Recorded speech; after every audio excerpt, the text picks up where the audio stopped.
Hey guys, Socialist Links here. By the title of this video, you probably already know what this video is about, and yeah, this video is about the Democrats and the Republicans and the entirety of the two-party quote-unquote democracy we have here in the United States, and the entirety of the politics, especially here in the United States, that we have essentially been going on and essentially been going through for a very, very long time. And this is very much something that we have essentially seen, and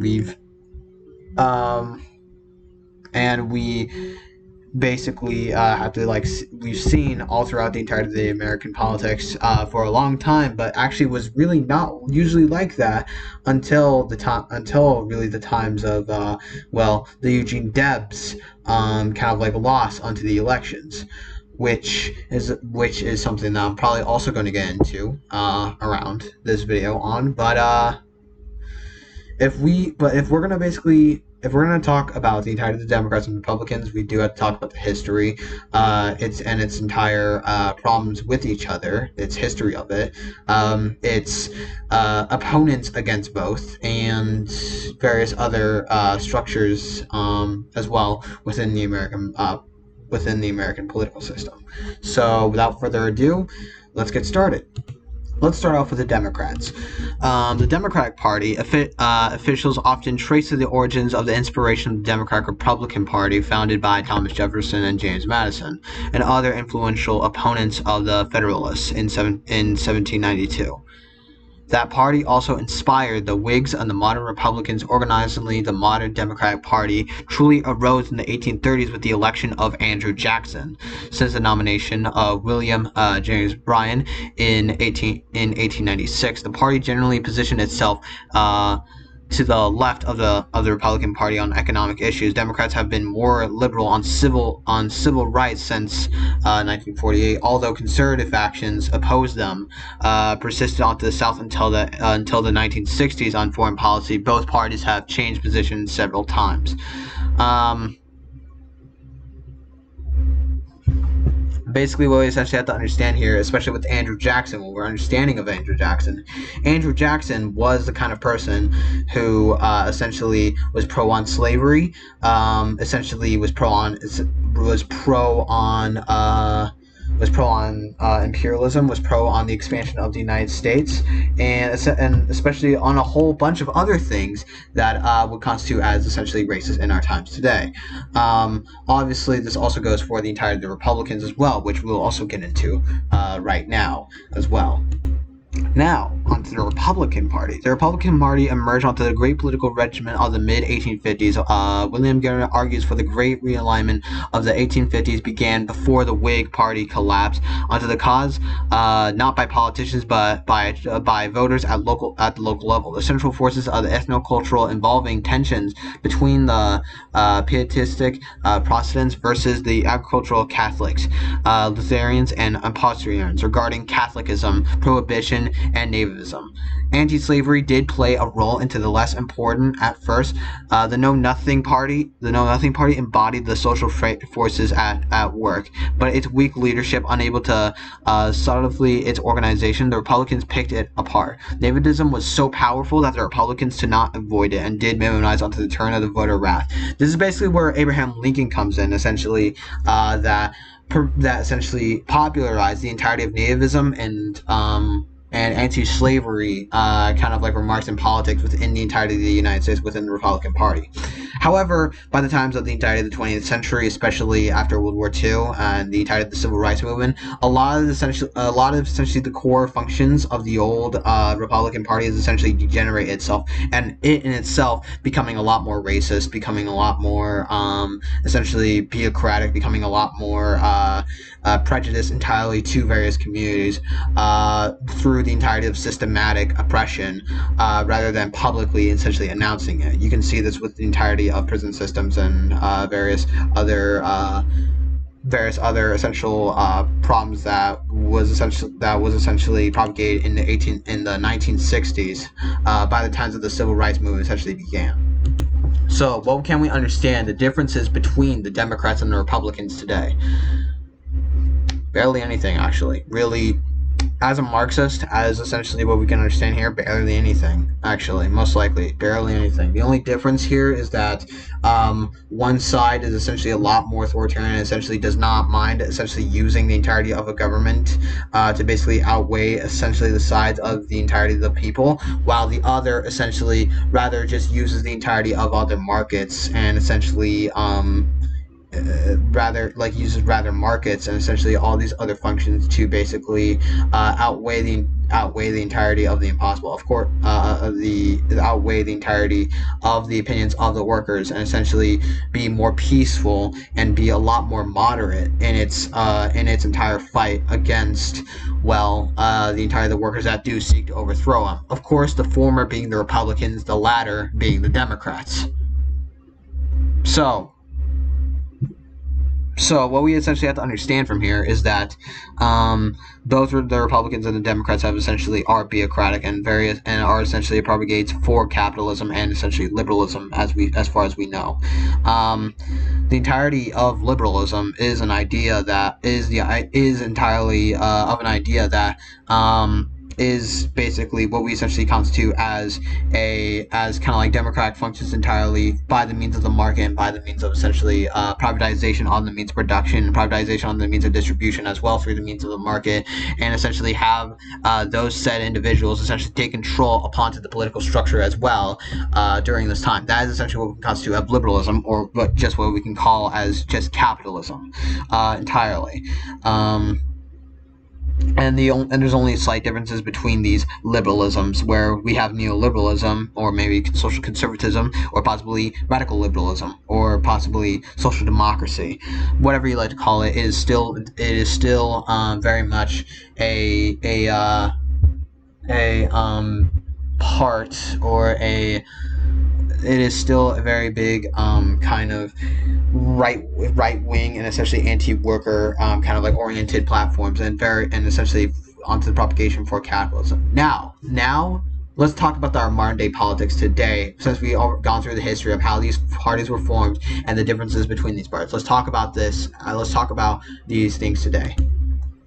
What we can see entirely through the differences between the Democrats and the Republicans supposedly into our modern day context and to today is that these are really slight differences, and they essentially are, kind of differences based onto kind of like social organizing and as well as some slight parts onto economical organizing, really. What we can essentially see here is that both the Democrats and the Republicans are essentially bureaucratic as hell. Both have said both parties have essentially said various anti-protest, anti-Black Lives Matter things about the Black Lives Matter protests and the George Floyd protests in the past. The only differences here is that they disagree on how that essentially should be carried out and how essentially the put down of these protesters should be carried out. The Republicans want to essentially use force of the police, and the Democrats want to do basically the bare minimal of change to basically keep these people happy, so that way they can have these things die down. Either way, they don't necessarily give a crap about any of these people. They just want entirely of their own market basis and all their own market basis. Take, for example, the Joe Biden and Kamala Harris campaign today. Joe Biden is the same Joe Biden that essentially advocated for imperialism within Libya, advocated for imperialism within Syria, essentially, and even voted for the Iraq War, voted entirely for the funding of ICE in the first place. Voted for the funding of ICE in the first place. Having essentially these institutions set up to essentially oppress the workers, minimizing unions into the politics of the United States, and essentially graduating onto workers' rights, and essentially not graduating to workers' rights, but rather essentially stopping out onto workers' rights and workers that essentially were advocating for workers' rights in the first place. Now we can go to Kamala Harris, the same Kamala Harris that essentially voted laws to have policemen or to have to force teachers to essentially report on suspected undocumented immigrant kids to be taken to ICE facilities. The same Kamala Harris that essentially voted for ICE to be functioned with by the 2002 National Law Act that essentially would have undocumented immigrants essentially be subjected into such harsh conditions, not even just undocumented immigrants, but any immigrant whatsoever, to be subjected to harsh conditions, which I already have provided within my call to abolish ICE video, which you'll probably see on the right. And the same Kamala Harris that essentially voted for imperialism, tried to smash for workers' rights, very much the same of Joe Biden, which is entirely bureaucratic. So what we can see here, especially what we have to understand, the Kamala Harris and the Joe Biden campaign are absolutely fucking bureaucratic as hell, and they themselves are just entirely people that are just, or if not worse, just as bad, if not worse, as Donald Trump and probably Mike Pence. Actually, I take that back. They probably are a little bit better, but that's entirely going to our next problem with the Donald Trump and Mike Pence campaign.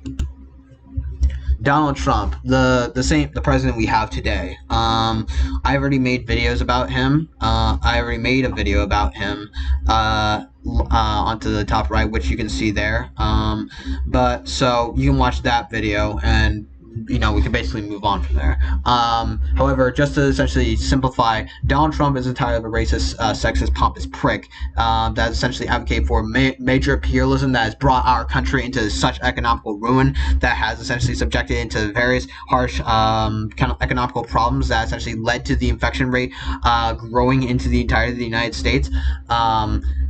Essentially created an economical collapse within the United States, and essentially funded entirely for authoritarian regimes within all over the entirety of the world. Has essentially killed civilians in Rojava. Had essentially ordered imperialist attacks into civilian homes in Yemen, and various other functions that again I go into the video on the right.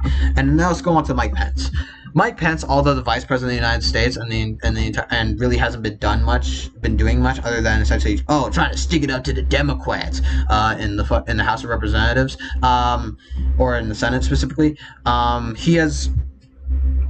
Excuse me. He is the same Mike Pence that has essentially wants Christianity as a mandatory education within our public education system. He is the same Mike Pence that essentially voted against and essentially is against gay marriage and wants to ban gay marriage. This is the same Mike Pence that essentially wants to ban pornography entirely. Which, bro, how can I say, dude?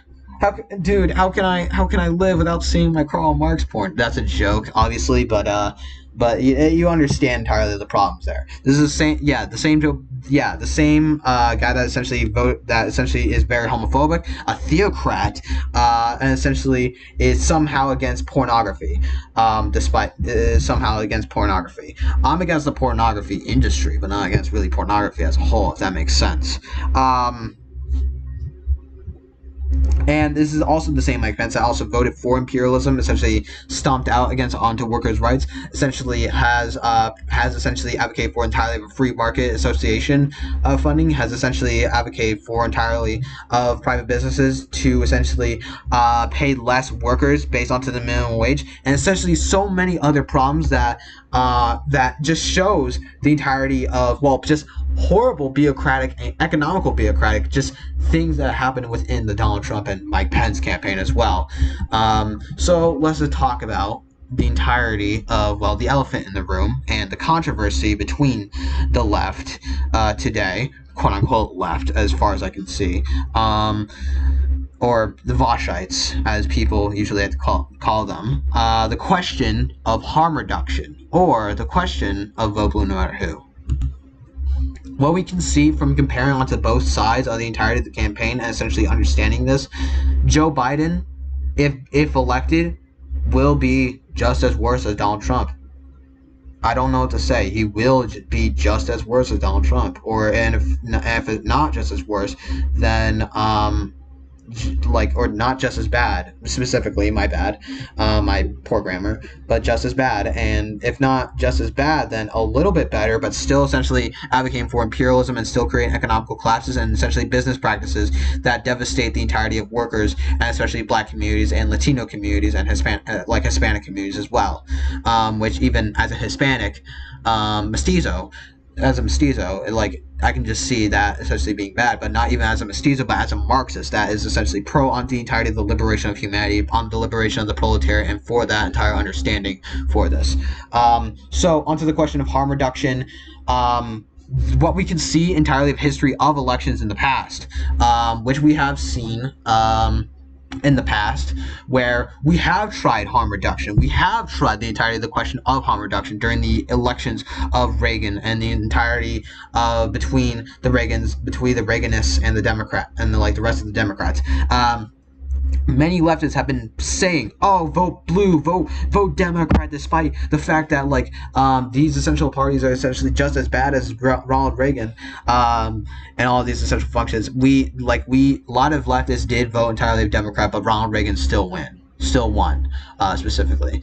And by golly, if we can see onto today, which history basically is repeating itself again, except we are seeing with Joe Biden against Donald Trump, then yeah, no, these are entirely bureaucratic regime, and these are entirely bureaucratic functions, and just horrible, essential kind of elections that's just going on throughout. So what we can understand here is that these two parties are just bureaucrats, and the whole vote blue no matter who movement is not going to do jack shit, especially since we've seen that entirely of history and tried before, and it still failed and essentially did the exact opposite of what it was supposed to do. So yeah, no, that's one thing that we essentially have to understand here. So we have to ask the question: what is to be done? What is to be done, and how do we as the left, and how do we as people understanding this, go about this and essentially try and create, or essentially have better systems and essentially give better conditions for the workers? Well, to be honest, we should stop relying onto the elections. We should really stop relying onto elections. We really should. Elections entirely within the capitalist system are not completely useless, but if you want change from them, if you want major reforms from them, they are useless. They are very much useless.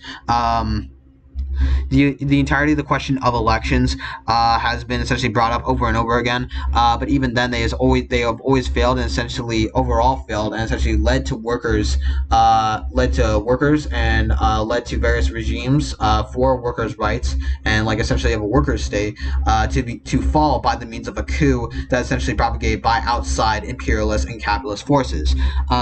Because of that, we cannot see entirely of reforms essentially happening. And if reforms were to work, then we would have many worker states into this modern function through the means of its quote-unquote democracy that essentially the capitalists would like to claim, which is not. It is a bureaucracy.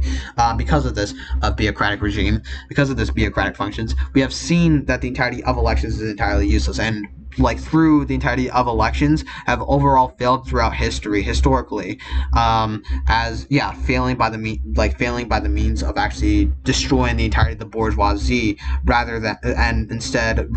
instead trying to reform it, or reform the system that the bourgeoisie has essentially propagated in the first place.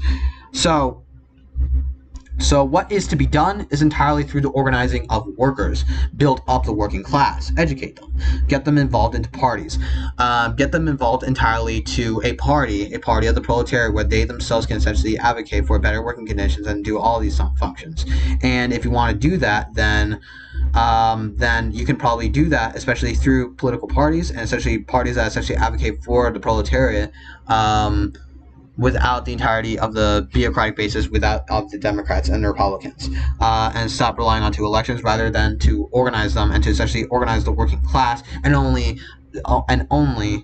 really look onto the elections of building up the working class, and especially getting more and more workers essentially educated to join a party where they can organize themselves. And this only questions onto if we are to participate in elections, then we are to participate in this specific campaign. Howie Hawkins. Howie Hawkins is essentially kind of perfect, at least specifically of what I'm talking about, of getting more people onto the left. We can't rely on, of course, on him to win the entirety of the elections, but obviously that's not going to happen because, well, that's not the point. The point is essentially to get more people onto the left, build up the working class, and essentially get more people essentially to understand the entirety of the struggle that capitalism is essentially facing, which Howie Hawkins himself is essentially running, both not under the Green Party but also under Socialist Party USA, which is the party I do organize myself with, and they essentially have advocate for entirely of the Howie Hawkins and the Angelia Walker campaign, because they themselves, yes, they both run under the Green Party and the Socialist Party. So if you are essentially voting for Howie Hawkins, I would urge you to vote under the Socialist Party, because this is essentially giving the entirety of the socialists and entirely of the working class essentially a better way to get them into the left and essentially have them essentially understand their struggle as well. But obviously this is only a rely onto the elections, not to win or essentially create major reforms, but rather essentially build more people into the left overall that can essentially go into our own kind of like with a life that would actually benefit the entirety of the working class entirely, rather than just like using reforms that overall may not work, may not or will work, which probably will not. Anyways, so yeah, but anyways, back onto the revolution subject. What we have to understand here still is based onto the means of the revolution. How this revolution is carried out is by the means of the Party of the Proletariat, which is essentially what Lenin and Karl Marx, which would Lenin call it as the Vanguard Party, and Karl Marx and Friedrich Engels in this sense is the Party of the Proletariat. This entire Vanguard, I'll be calling it, is entirely made up of the working class and essentially is the rule by the proletariat themselves, where they essentially organize themselves democratically and discuss things based onto their own organizing, and then based onto their own organizing and their own discussion, they will essentially base themselves onto the most popular opinion and essentially act on that based onto the will of the party, where they organize themselves and centralize themselves under one party where they themselves control democratically and where they themselves essentially are in the rule of said party. And this doesn't even have to be a specific political party. This can be entirely of a political organization or any of these functions. But specifically, if we're talking about here, then yeah, a Vanguard Party, entirely where the workers themselves democratically run the entirety of the system and essentially have their own kind of like elections and have their own kind of like functions where they can have this. This is the entire idea of the Vanguard Party and democratic centralism, which is essentially defined with Lenin, the Party of the Proletariat, which is something that Karl Marx and Friedrich Engels went into in Manifesto of the Communist Party and the Address of the Communist League, fictitious split of the International, etc., and Vladimir Lenin goes into in the second edition in the first and second edition of What Is to Be Done, the State and Revolution, the task of the proletarian revolution, socialism and war, and various other various other works from Vladimir Lenin. That's essentially what we have to understand. And what I essentially urge people to do right now is essentially, as from what I can see, essentially for the organizing, is to check out Socialist Party USA. Yes, I would urge people to essentially check out Socialist Party USA or Freedom Socialist Party. Those are various two good organizations I definitely do recommend, essentially organizing yourself upon, essentially getting in contact with, for essentially organizing and essentially getting involved within the working class. If you can do, and especially since myself as a member of Socialist Party, I can definitely assure you it is definitely a good party, and you can definitely check it out for sure. And as a person that essentially participated into Freedom Socialist Party meetings, I can also say it's actually a pretty good organization, and essentially does what it can to essentially educate workers as much as it can. And Socialist Party, definitely what I would say for sure is definitely a party that essentially is worth organizing yourself on and essentially worth discussing on, and what I would say essentially worth essentially seeing or possibly having the proletariat see to be a party of the proletariat, which would probably be the Vanguard, the Vanguard Party, which is the party of the proletariat. I've gone in on this in other videos as well, which you can probably check out on to the right over there. So yeah. Conclusion, basically what we understand here, the Democrats and both the Republicans have essentially organized themselves into racist and sexist and capitalist and anti-worker bases that essentially have always essentially subjected and essentially onto the oppression of the working class today. Onto the working class today, they're still doing that, and essentially all campaigns and all the entirety of the sayings of both the Democrats and the Republicans have gone to nowhere, and essentially led to various collapses and crises that has devastated the entirety of the population of the United States for a long time. And we can only see this by the means of the proletariat themselves essentially organizing themselves and only relying on elections that essentially can build up the left. And only what we can see today is through the Howie Hawkins and Angela Walker campaign, and possibly Jeff Mackler. But that's exactly the problem. And essentially the only way we can essentially organize ourselves and see massive change is by the means of revolution based onto the armed worker, where they themselves overthrow the bourgeoisie, essentially overthrow the entirety of markets and destroy the entirety of the functions of capitalism to bring about the entirety of the worker state. That is what needs to be done, and that is essentially what to understand about the two-party democracy and how it can be replaced by proletarian democracy. The two-party bureaucracy can be replaced with the democracy of the proletariat. Thank you guys for watching. If you like this video, hit the like button down below. I very much appreciate it. If you're new to my channel, hit that subscribe button. I would also very much appreciate it. And yeah, check out other videos if you need to, and onto the right, left, and bottom below as well if you need to. And yeah, so yeah, Socialist Links is out.